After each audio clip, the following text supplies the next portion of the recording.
breaking story. Jessica. Well, Hugh and Monica, we just learned that Perry Funeral Home now shut down after more remains of fetuses were found. We've seen that number grow throughout the evening. Right now, it is at 63 remains of fetuses found inside of Perry Funeral Home. And now some of them were found in cardboard boxes, unrefrigerated. About half were found in refrigerated deep freezes. Now, we don't know all the ages, obviously, of how old these bodies are. Obviously, this is really early in the investigation, but we do know that some of the remains that were found date back to 2015.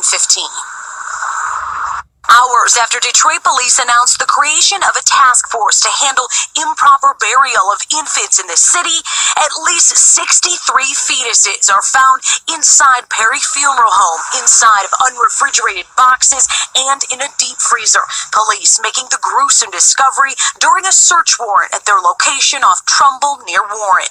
Never seen anything in my 41 and a half years, ever. This on the heels of more than a dozen fetuses found inside the now shut down Cantrell Funeral Home. Some of those remains found stashed in the ceiling.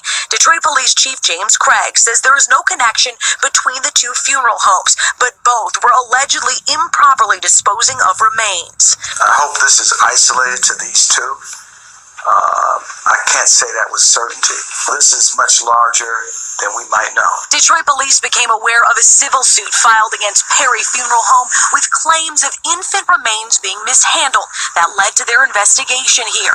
In that suit, there are also allegations that Perry was billing Medicaid for funerals that never happened. We are taking a very broad look at this. We want to understand the reasons. Was it financial gain? And if so, how? Who knew? Who else is involved in this? Also on Friday, Detroit police executed a search warrant at QA Cantrell Funeral Home in East Point and at the home of its owner. It's likely criminal charges will come out of the situations at both funeral homes. There is a state law that requires them to dispose of bodies properly and in a specific time frame. We will get to the bottom of it. We will follow the evidence. We're committed to it. It's a trusted funeral home for this West Side community. Actually, sitting out here, we ran into a woman, a young mother who had a stillborn baby last year, who entrusted those remains to Perry Funeral Home. She said she had her stillborn baby cremated. Now, after learning all of this, she's not so sure she got what she paid for and what she was promised by this funeral home. Let's hear what she has to say. It's an emotional situation because how can you be so cruel? People want to mourn or get over they want their children. If they pay to get their children cremated, that's what they want. They want their kids buried, that's what they want.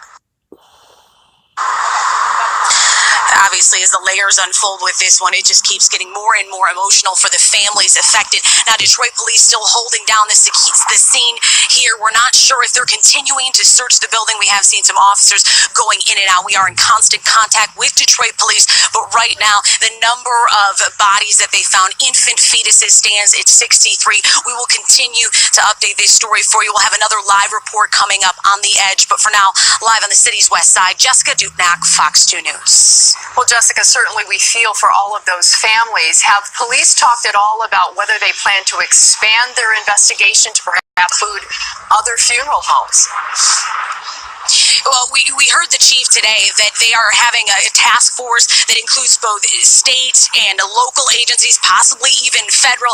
And he even talked about bringing in the state police and expanding this search and these investigations well beyond the city limits. And I know from my reports that LARA, the state agency, they're down numbers as far as people that oversee and investigate these types of situations. So as they're beefing up their numbers, it looks like local, state, even federal agencies will continue to push to see what they